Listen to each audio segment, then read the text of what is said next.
Well, I have 7 o'clock. Why don't we go ahead and get started? Welcome, everyone. My name is Jeff Taylor. I'm the president of the United Methodist Foundation. We're excited to bring you the first in our series of webinars for 2022. This is our investor forum with the representatives of Westpath Institutional Investments, together with a couple of us from the United Methodist Foundation. Our agenda for this evening, after this brief welcome and introduction, is an overview of the foundation and our ministries. And then we'll turn it over to the representatives from Westpath, who will give an overview and review of investments from their perspective and the top 5 things to watch in 2022. This is an ever-changing topic. We intended to leave time for questions, so please stick around and we'll try to answer questions. As you have questions, we ask you to put them in the chat, and we'll be monitoring the chat, and we'll try to take questions as we go along, as well as at the end of the presentation. From the foundation, we have, in addition to myself, Kim Matthews. Kim is the vice president of the foundation. She's been with us since 2008. Kim is an honors graduate from Marshall University, has a master's degree. She's active in her local church in Huntington, as well as in the district and the conference. She's a certified lay minister and serves as the director of lay servant ministries for the West Virginia Annual Conference. You'll see their pictures later in the presentation, but with us from Westpath are Dave Zellner and Joe Howwax. Dave Zellner has been with Westpath Benefits and Investments since 1997. He serves as the Chief Investment Officer of Westpath Benefits and Investments, as well as the subsidiaries, including Westpath Institutional Investments. He's responsible for managing the entire investments operation of Westpath. Joe Howwax has been with Westpath since 2019. He's the managing director of institutional services. He's responsible for institutional sales, marketing, and client servicing efforts. He has extensive experience in the nonprofit sector. There are more complete biographies of the speakers included in the presentation on pages 62 and 63. You'll be getting a copy of the slides by email, and there's also a link in the chat where if you want to view the slides now, you can click on that link. Also, I'll remind you to please use the chat for questions as we go along. But let's go ahead and get started. Who is the United Methodist Foundation of West Virginia? Well, we're a 501c3 nonprofit corporation, a public charity. We've been around since 1974. Although we're separate legally from the annual conference of the United Methodist Church, I like to say we're connected in mission. Our articles of incorporation provide that we have a special emphasis on United Methodist Ministries, but not a limitation. And we have structures in place to ensure that we maintain a strong missional connection with the church. For instance, the area bishop serves as the honorary chairperson, and she has a voice and a vote on our board. Bishop Steinerball celebrates that role, and we celebrate it too. She's active on our board and provides leadership, and we're glad to have her. We also have a cabinet liaison who serves as an advisory member of the board. And there are other structures, but those are 2 of the main ways we can ensure that we have a strong missional connection to the church. That we do have our own separate IRS determination letter and a self-perpetuating board of trustees. So that's who we are. What do we do? Our mission is to create a culture of generosity that transforms the world by raising, managing, and distributing funds that serve the needs of all people and communities. We accomplish that mission by working both with individuals as well as with churches and other ministries. The way we serve individuals is by helping match their need to give under their unique circumstances with the needs that exist in the church or ministry that they love and want to support. We can serve as a trustee of permanent endowment funds or donor advised funds. We provide long life income gift arrangements like charitable gift annuities and charitable remainder trusts. And we like to work with individuals and their trusted advisors and families to provide information and education, again, to help match their need to give under whatever their unique circumstances are with the needs in the ministry that they want to support. The way we serve local churches and other ministries is through offering endowment funds. And number one, when we help those individuals who want to make a lasting gift for the church or for some ministry, we're indirectly helping the local churches or other ministries. We can also help churches by creating an atmosphere where planned giving through giving to endowments is part of the regular conversation around stewardship.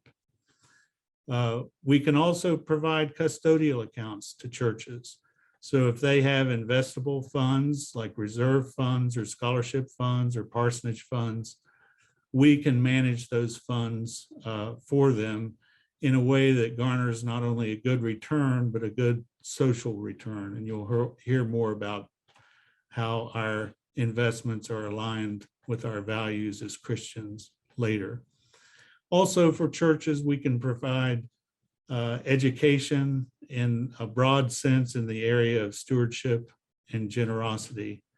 And where the rubber meets the road is in distributing funds. So Kim will talk later about a variety of ways that we distribute funds that help local churches and other ministries. Kim? Good evening. Jeff has talked about how we serve individuals and churches, and he's touched on how we raise funds for ministry. I want to move on to how we manage funds for ministry. We do have a 21-member board of trustees. Those trustees are from all across the annual conference, from all of the districts, and they're diverse in every way we can think of to make them diverse. We have a finance and investment committee that's part of that board of trustees, and they monitor the performance of the funds and the financial management of the foundation. We also have hired professional investment management. You're meeting two of the people from Westpath Institutional Investments tonight. Westpath may sound a little bit familiar. I hope it sounds a lot familiar, but Wes and Wesley, you can see where they get their name. They are part of the United Methodist Church. They were hired because they have good returns and they follow the Christian values that we aspire to as well. We're grateful to be partnered with Westpath Institutional Investments and to bring them to you tonight. We do file an annual 990 tax return for charities for transparency's sake, and we do have an annual independent audit, which is be starting the end of next month for 2021. Those are always clean audits. We're glad to say that. We do have an investment policy that is conservative. Part of that investment policy involves sustainable investing, and I'll let Joe talk more about that later, but suffice it to say that part of that is socially responsible investing, where we avoid investing in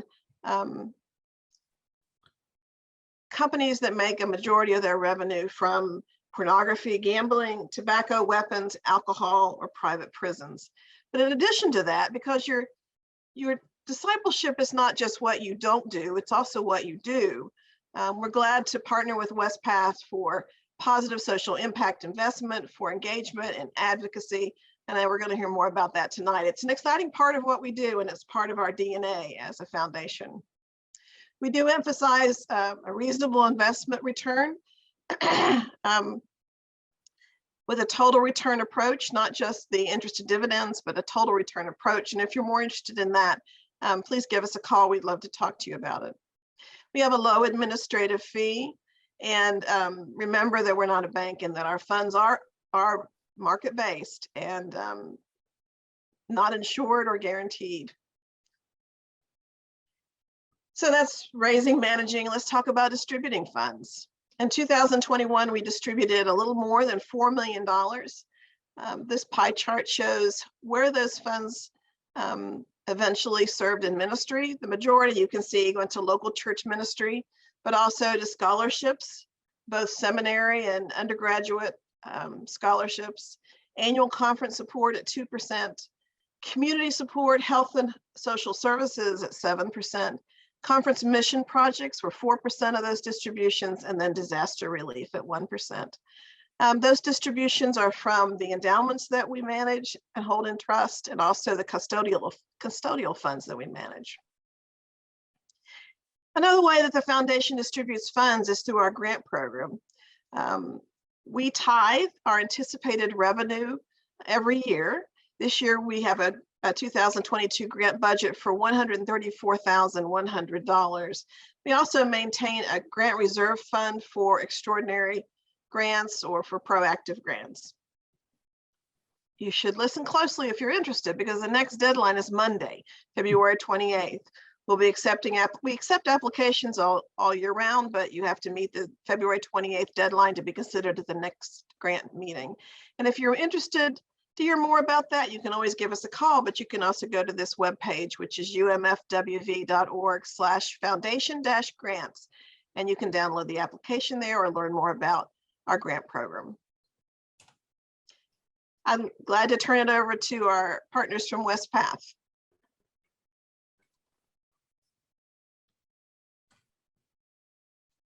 Great, Kim. So I'll share my screen now. Make sure everyone can see it. All right, well, thank you for that introduction, Kim. And it's such a pleasure to be here today, this evening, and we certainly thank you for taking time out of your busy day and evening to attend this webinar. My name is Joe Halifax, and I'm fortunate enough to manage the institutional business here at Wespath. This consists of just over 140 clients and roughly $5 billion, all nonprofits, all mission-based, and all connected to the United Methodist Church. So during this webinar, I'm going to provide an update on our organization, a little bit about who's Wespath, even though I think many of you, as Kim noted, probably already know us, but also talk about the foundation's investments, a little about our sustainable investment stewardship activities. And then I'm going to turn over to Dave, our Chief Investment Officer, to provide Wespath top 5 things to talk about in 2022, although I have a feeling we're going to cover or spend some more time on a few than others, given what's transpired this week. So before diving in and talking about the foundation and their performance, let me just give you an overview about who Wespath is, our investment philosophy, and talk about some of the investment managers that we use and how we manage our multi-manager funds. So Wespath Institutional Investments, we are a nonprofit subsidiary of Wespath Benefits Investments. So we are an independent, self-funded agency of the United Methodist Church. And you may not know, but we've been around a long time. So we've been around for over 100 years. Wespath is known as the largest faith-based investor of plan assets. So reporting faith-based investor with more than 29 billion. And with that 29 billion, we use this to invest in world-class asset managers and allow our clients like the foundation and you to access those managers through our multi-manager investment funds. We're known as a leader in sustainable investing. And we do this not just because we know it will create a better world for us to live in, but we also believe it creates better long-term value for all of our investors. And we also believe that this is important to us as a fiduciary and steward for our clients' assets. So let's talk real quick about the foundation and Wespath's relationship. I like to describe this as it's a very powerful and very special relationship. So think of Dave and I as effectively foundation employees, or basically their investment office. So the advantage of working with Westpath and the foundation is that the foundation provides you that local client support because they understand each of their investors and their potential investor needs. And then the foundation invests your assets with Westpath, and then Westpath strives to deliver competitive long-term performance through our multi-manager funds. So investing with the foundation, you're getting the global diversification across markets and investment managers that might be difficult to access on an individual basis. And then you also are getting, investments that you can know confidently are invested along the line with UMC values, as Kim mentioned earlier. And again, with that local service delivery that's provided by the foundation. Before I talk about the funds, I want to briefly discuss our 10 investment beliefs and then some of the managers we invest in. So let me highlight a couple of our beliefs that speak directly to our investment philosophy. First and foremost, investor focus. So our investment activities support the well-being of our participants and also the missions of our institutional investors. You are all at the forefront of everything that we do. We have a long-term perspective on markets. And as we've seen the last few years, especially the last 24 months with market volatility, financial markets tend to revert to long-term averages. Thus, we have a dedicated focus to managing long-term risks. And as I like to say, avoiding some of the shiny new products from Wall Street and staying fully invested. And I'll note that we're not market timers. Diversification. So we believe that the global diversification, and we believe it's across a broad range of asset classes, investment styles, and asset managers, and that this will provide the optimal risk-adjusted return to our investors.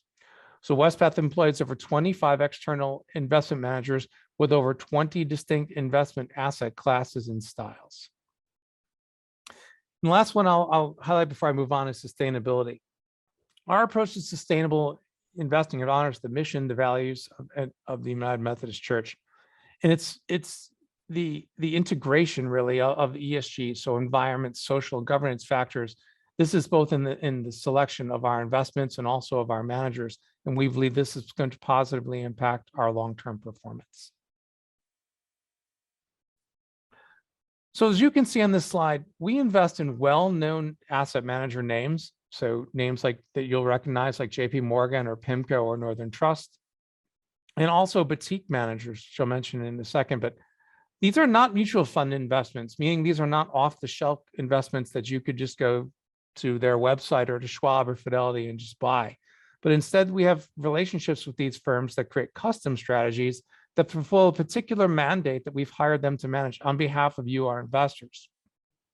So looking at the middle of the slide, one of our other 10 investment beliefs that I didn't mention is low carbon transition. So we have enhanced passive strategies to maximize the opportunities to minimize the risks associated with the transition to a low carbon economy. So as of the end of the year, we have roughly $3.1 billion allocated to low carbon investment strategies with well-known investment firms. And looking at the far right, we also seek investment firms that are women and minority owned.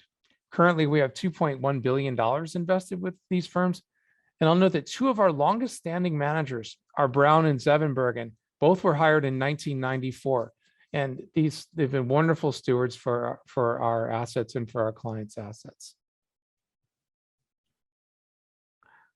So the final section I'll mention before I talk about the foundation's funds is our sustainable investment program. And I'll start with how we incorporate the values of the United Methodist Church into our investments.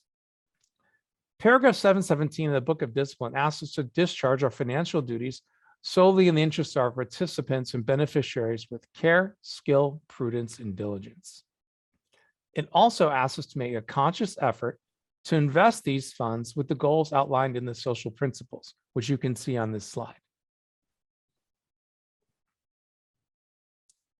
So looking at our sustainable investment framework, our framework is invest, engage, and avoid. Let me explain what that means. When we talk about invest, we think about investing where we can deploy capital to earn a competitive risk-adjusted return. With engaging, we use our voice as a large shareholder to encourage companies to develop sustainable business practices. And with avoid, This is where we avoid investing in companies based on the areas that are outlined in the Book of Discipline. So let's look at this first investment pillar. So part of the capital that we deploy comes in our positive social purpose lending program. So the positive social purpose lending program provides affordable housing and community development in disadvantaged areas. You can see some of the highlights of the program on this slide. So we're investing in local communities and having an impact with $1.7 million invested in West Virginia. So through investing in the Foundations Fund, you're part of this impact that we are having. Looking at some of our engagement highlights on the Engage pillar, this highlights a number of the engagements and successes. I don't have time to cover all of these, but I want to highlight one of the newer engagement initiatives that we have. So some of the viewers today may have heard about our engagement investors with the pharmaceutical industry, particularly as it relates to opioids. So Westpath has joined forces with the Investors for Opioid and Pharmaceutical Accountability. And this is a coalition of institutional investors, and it represents $4.2 trillion in assets under management. So the IOPA, as the acronym is, engages drug manufacturers, distributors, and pharmacies for the risks of opioids to society, the economy, and also to shareholder value. So our engagements with these companies focus on workplace safety and protocols with board governance and board independence, and also its compensation plan. We're also working with these companies on creating opioid disclosure reports, and this will allow us to require information on opioid-related risks from pharmaceutical distributors, manufacturers, and retailers. So I'm going to move on to my final portion of the presentation before I turn it over to Dave. We're going to talk about the performance of the West Virginia Foundation funds and how they offer these funds to their investors. So I'm going to start with the fixed income fund. As you can see on the far left, the fixed income fund actually had a negative return of 1.41% for the year. This is because of the inverse relationship between bonds and yields. So in 2021, as the economy was recovering, and especially as inflation pushed higher, interest rates rose as we anticipated Fed rate hikes. Now, when rates rise, bond prices will move lower. And this is one of the rare times that fixed income had a negative return. And actually, it's only happened 2 times in the last 20 years. But if you look at the 3-year and the 5-year and the 10-year returns, you can see in the 3-year, it's up roughly 2.5%, which is slightly above the benchmark. Looking at the conservative balance fund, this fund is 40% equity and 60% fixed income. The fund returned roughly 5.5% or 5.49% in the year, and has returned 12.16% over the last 3 years on an annualized basis. Looking at the moderate balance fund, this fund is 40% equity and 60% fixed income. No, I apologize. The moderate balance is 50% fixed income and 50% equity, with a return of 7.45% on the 1 year and then 14.1% on a 3-year annualized number. And then looking at the aggressive balance fund, this mirrors the multiple asset fund for Westpath at 65% equity and 35% fixed income. And looking at the aggressive balance fund, in the 1 year, just over 7%, and on the 3 years, just over 15% on an annualized basis. So I'll pause here and see, Kim, if there's any questions in the chat before we pass it on to Dave, and/or we can wait till the end and accumulate questions before we take them from the audience. I don't see any questions in the chat right now. Okay. If you have a question, please go ahead and send it in, but there are none open as we speak. And David, pass it on to you. All right, I'm going to share my screen. Hello, everyone. Good evening. It's good to be with you. I trust that you all can see the screen. Joe, we're good? So we were commenting earlier before everybody assembled for the meeting about my first slide, which is good news. And it's difficult to say in a day like today to focus on good news, but Joe did present our investment beliefs, and one of our investment beliefs is our optimistic worldview. And that is that the world will continue to experience modest but sustainable economic growth.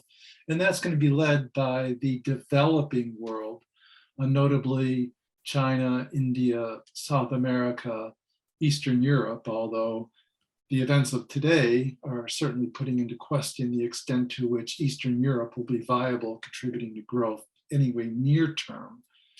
But we do have this optimistic worldview, and we are focused on good news. And while I'll be talking about some risks that will be incurring in 2022 that we'll be focused on, I do want to focus on the good news with regard to that's constructive with regard to the stock market. And the first is that many are believing that we will continue to have reasonable economic growth for the year 2022. Now, what I'm quoting here is the International Monetary Fund. Each year in January, they publish their World Economic Outlook, and they are expecting that the US will grow 4% in 2022. We grew about 6% in 2021. Of course, that was after the results of the pandemic in 2020, where we actually had contraction at 3.5%. And if you look beyond the United States to other advanced economies, the expectation is around 4% growth, although the emerging world is expected to grow at a little less than 5% in 2022. And looking beyond into 2023, still reasonable growth in the US and the developed world at about 2.5% and about 4.7% in the developing world. Now, we've also seen a decline in the unemployment rate to 4%, and we've had below average claims in unemployment. And so people that want work certainly have the ability to get work. In fact, I'll show a little bit later the extent to which there are more jobs available than workers willing to take those jobs. And American families and individuals are feeling more wealthy as a result of an increase in their owners' equity in real estate, as well as an increase in stock prices and asset security prices. We've had stock market returns of over 20% for the last 5 years. And so people are feeling wealthy, and there's been pent-up savings as a result of the pandemic. So the belief is that people will continue to want to spend into 2022 and 2023. Also, there's an expectation that corporate profitability will be relatively strong in 2022 and into 2023. We did see significant increases in corporate profitability after the pandemic, with growth rates nearing 100% for the second quarter of the year, and we're forecasted to have 31% growth in this fourth quarter once all the companies finish reporting. And then in the third quarter of 2021, we had record levels of stock buybacks, and the expectation is that stock buybacks will be at the same level for the fourth quarter of 2021. And we've already had, so far this year, a number of companies announce significant share buybacks.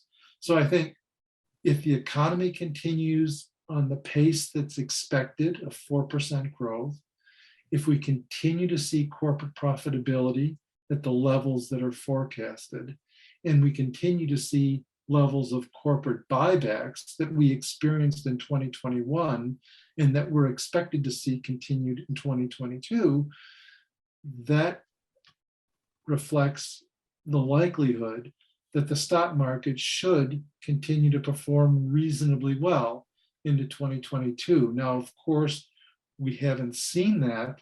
We've seen a decline in the US stock market of about 10% so far this year. And we'll talk about what the reasons for that are. And that is that many of these risks that I'll be highlighting over the next few minutes. We'll talk about inflation, the Great Transformation, geopolitics, which of course was very much in the news today, the midterm elections in China.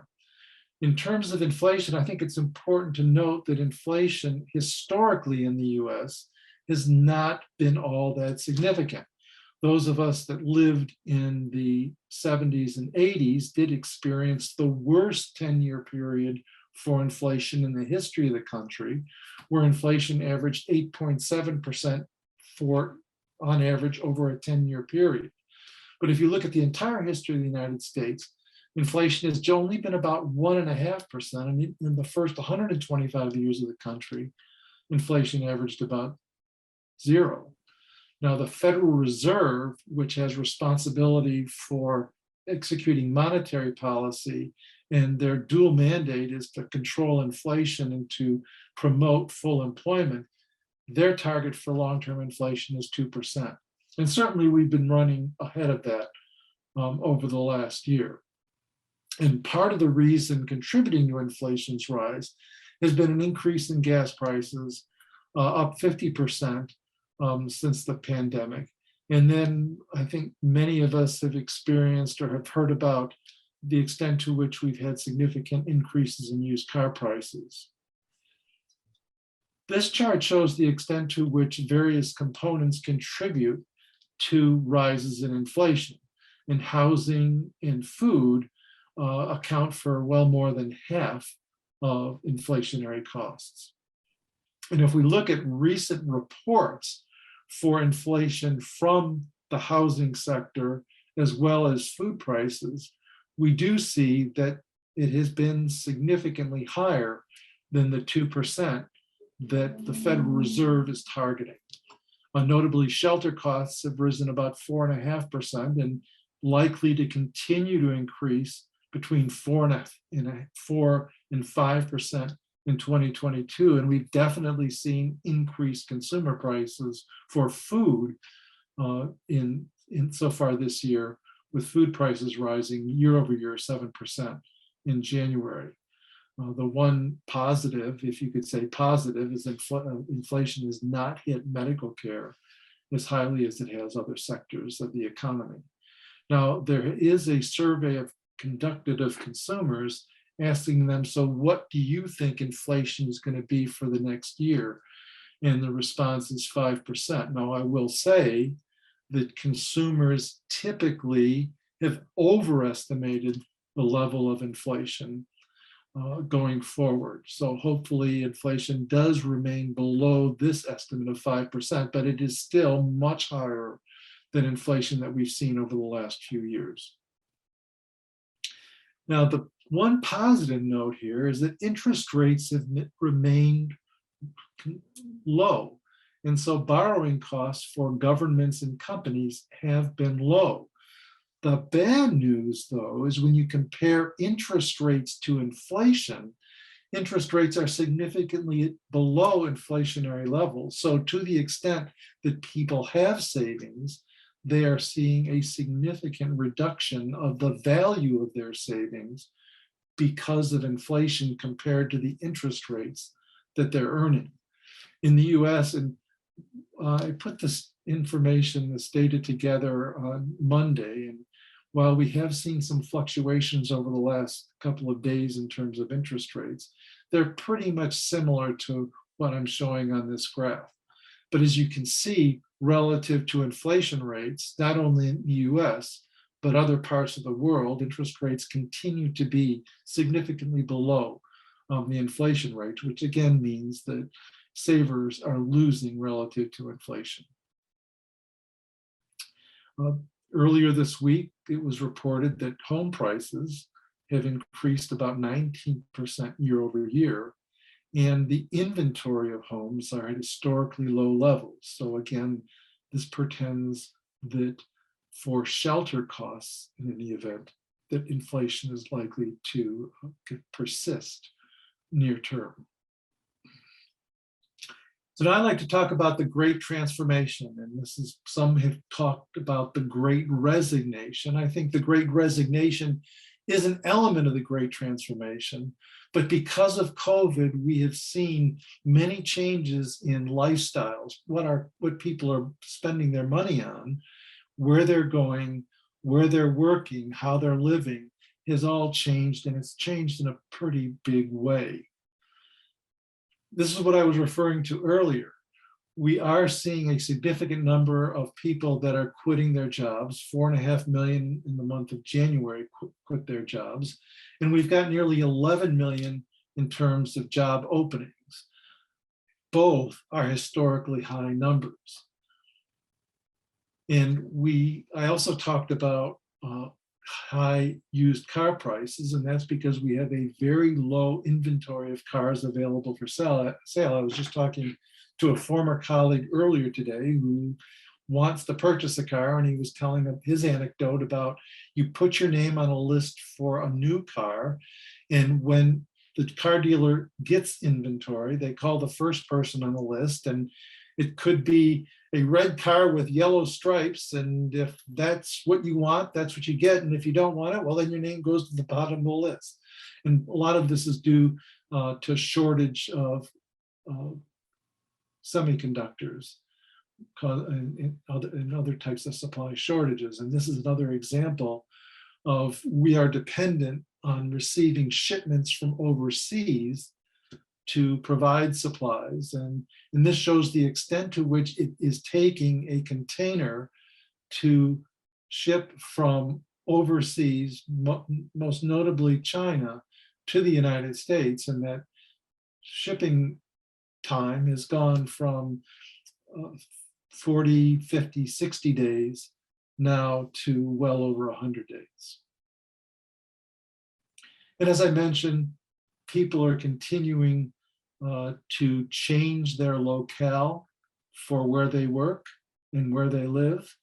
And as you can see in the lower right-hand corner, a fifth of US adults know someone that moved because of COVID-19.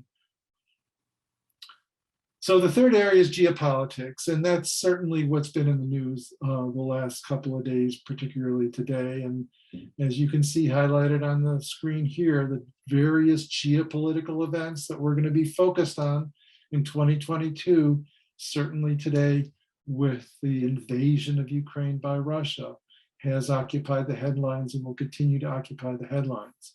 Now, what I've heard and what I've read is that more than likely those that will be most impacted by this would be those living in Europe, but they're likely to see very much higher energy prices, which could certainly have an impact on spending and could result in a recession for Europe.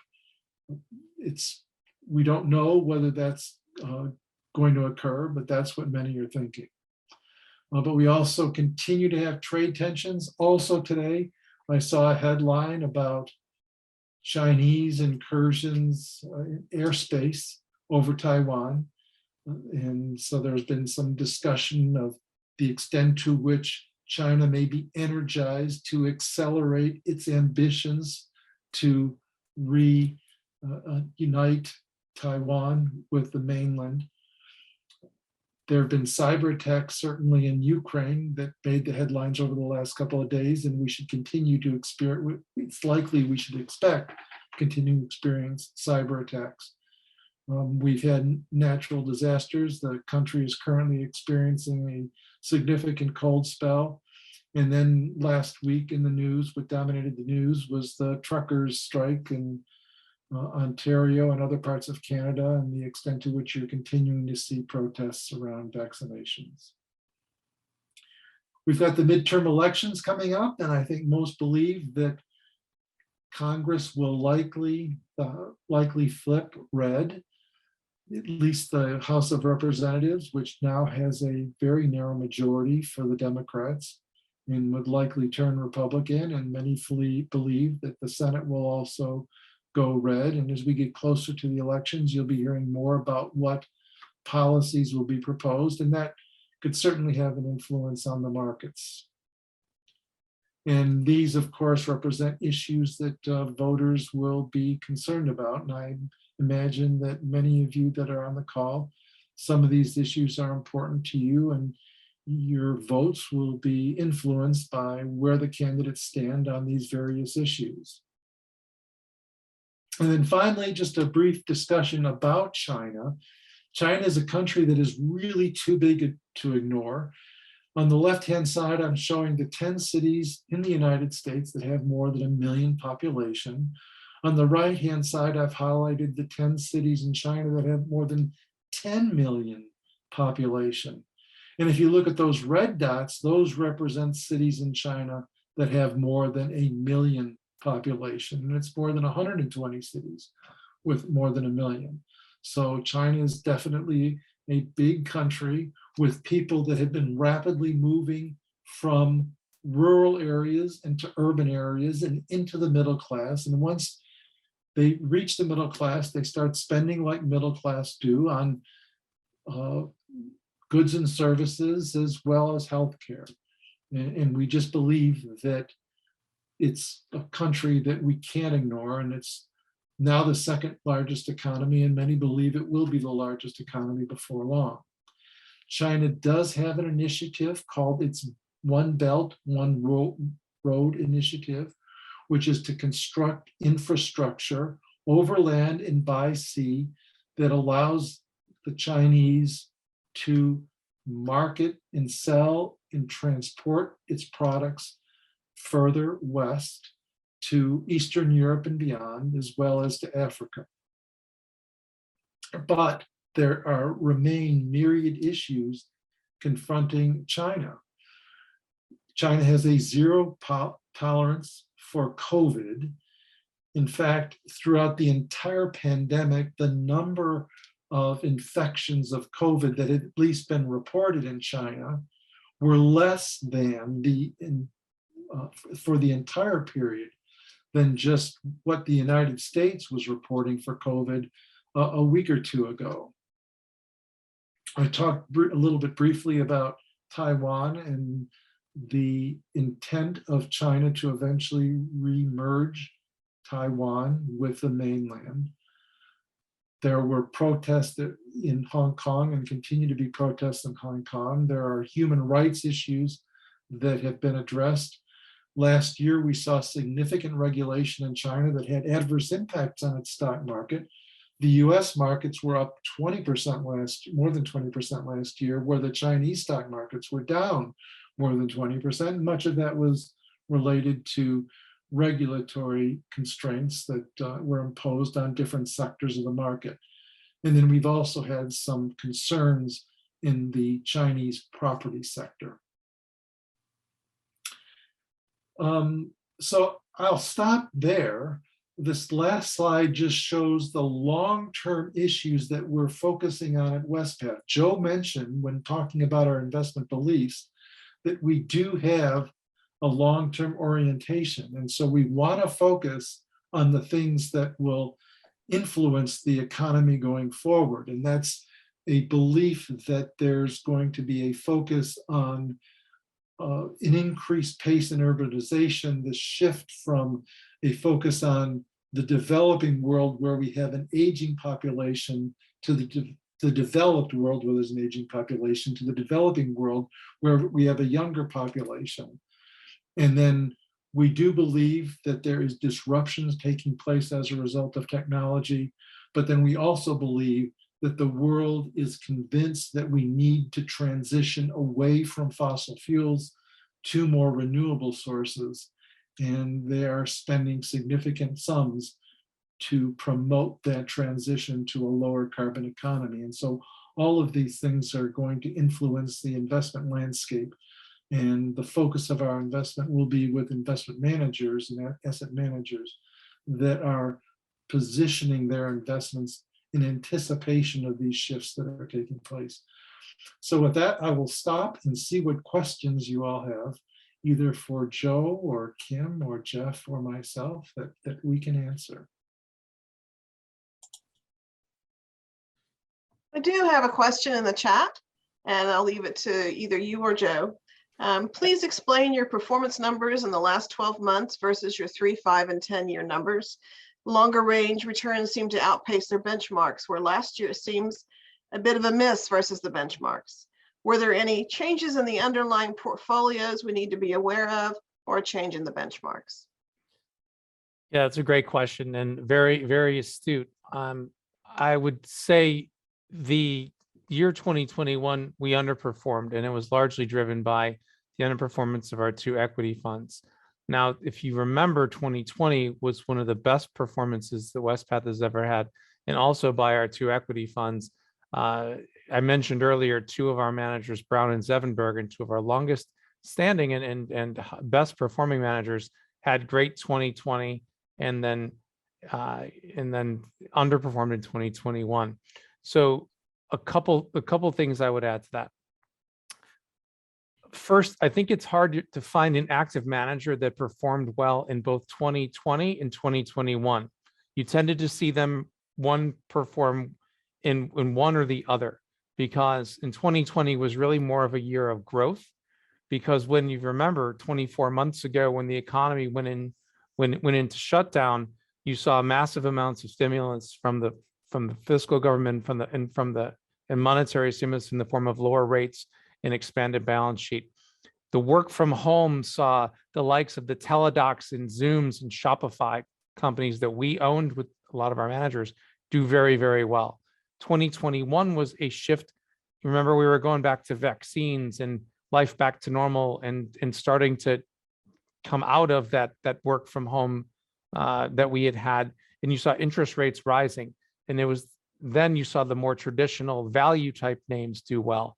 So 2020 was a year of growth, 2021 more of a year of value. So one of the ways we like to compare ourselves is showing the 2-year number.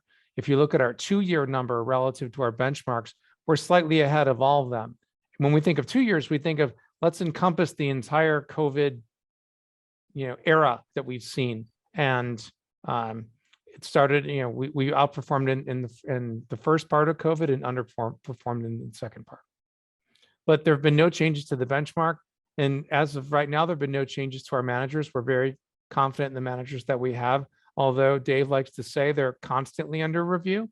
So we are, we certainly put a lot of rigor into the diligence around managing them. Thanks, Joe, and thank you for that question. Are there other questions? You're welcome to put them in the chat. While Dave and Joe are with us, they're not always with us, so tonight's the night. Get it directly from them. I think, Jeff, if I could be so bold, we get questions on inflation all the time. And I think we get questions on inflation because everybody's feeling it, whether it's in rental prices, which have gone, rapidly higher, or in food prices, or in gas and energy prices. So I think every single person is feeling the effects of it. So maybe, Dave, if I could ask you if there's any comments around inflation, I guess maybe I'd start with that the experts really got it wrong, because last year everybody was calling it transitory. And then from August until now, we really saw it pick up. But maybe, Dave, if you want to talk about, say, looking at like 5-year break evens and or looking at interest rates in terms of what's being priced in for the near future. I think there's still an expectation that inflation is transitory. Now, what was discussed back in May of last year was that most of the inflation was coming from the rise in energy prices and used cars, and in the fact that we had so much stimulus from both the Federal Reserve as well as the federal government in terms of fiscal stimulus. We were putting a lot of money in people's hands and they were buying stuff.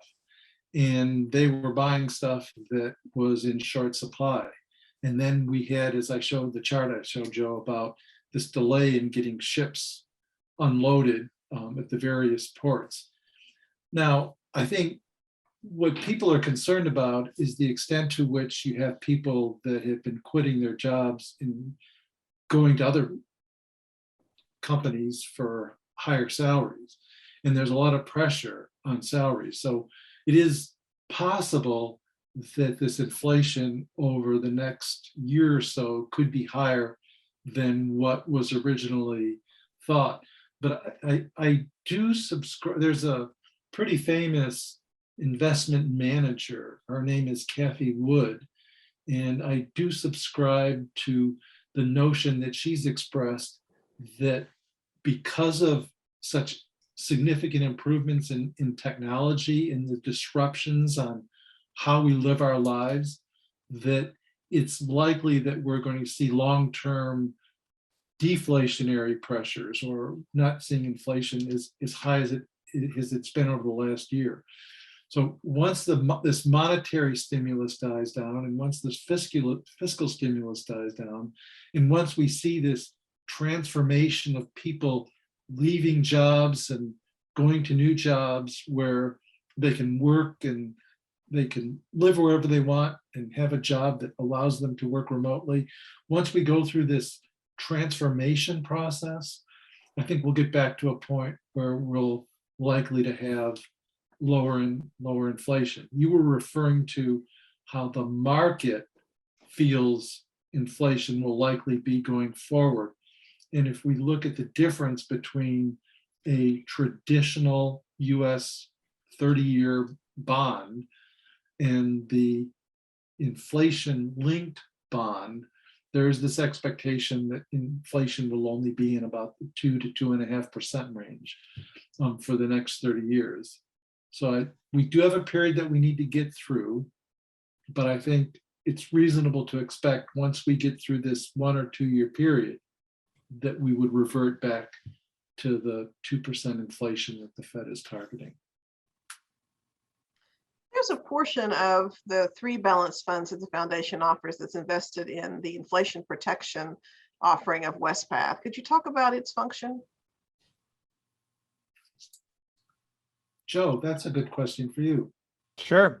I think when we talk about the Inflation Protection Fund, it's really designed to protect against unanticipated inflation and also provide a stream of income. So, it's pretty funny. I've been here 3 years, and for the first year, all I heard about was, why do we have this in our portfolio? And a lot of people asking, and some people did take it out. And I think if you look at the returns of the Inflation Protection Fund in the last 3 years, it's just over 6% annual. And I think, when we go back to the unanticipated inflation, we've lived for so long without inflation. And then in this last couple of years, we've really seen the benefit of having that inflation, including having a 10% allocation to commodities. And when you think about, if you look at the Bloomberg Commodity Index from 2021, was up over 27%, because 30% of that index is driven by energy prices. And then if you look at what's happened this year with energy prices, you've seen oil up over 20% in January again. So the Inflation Protection Fund, we would say, is doing its job in terms of trying to protect investors against unanticipated inflation. It's a 10% allocation in our multiple asset fund, which is what many clients use, and which is that aggressive balance for the foundation.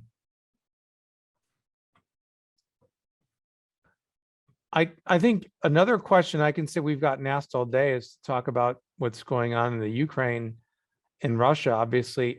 And for all of the guests tonight, we were talking, if you would have been told yesterday or today that you were going to see an actual invasion of Ukraine, where many people, I would say myself included, thought that Putin would be able to get what he wanted without invading and without missile strikes in what we've seen today, would have you guessed that the stock markets would have been up or down?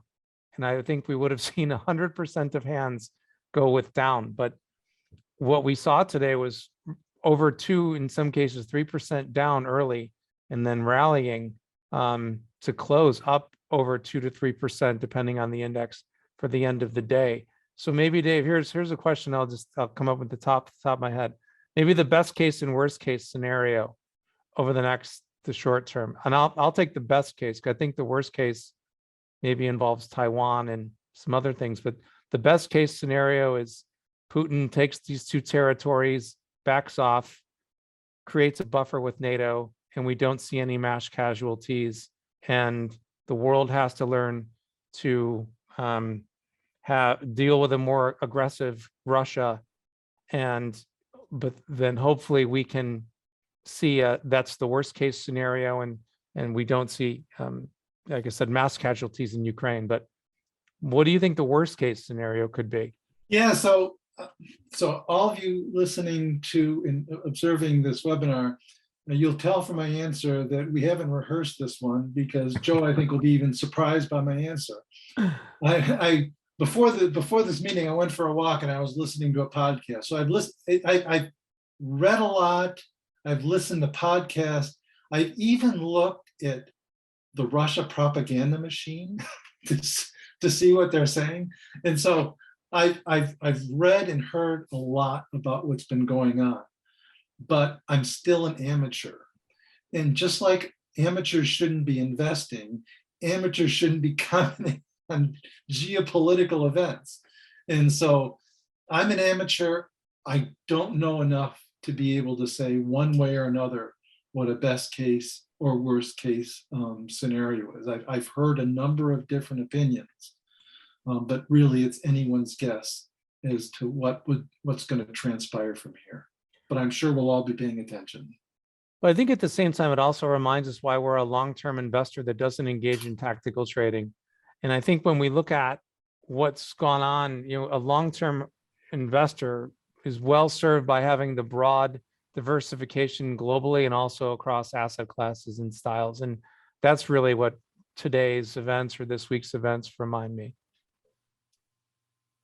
Good point. I'm going to go ahead and share my screen again so that folks can see if they have a question after the webinar.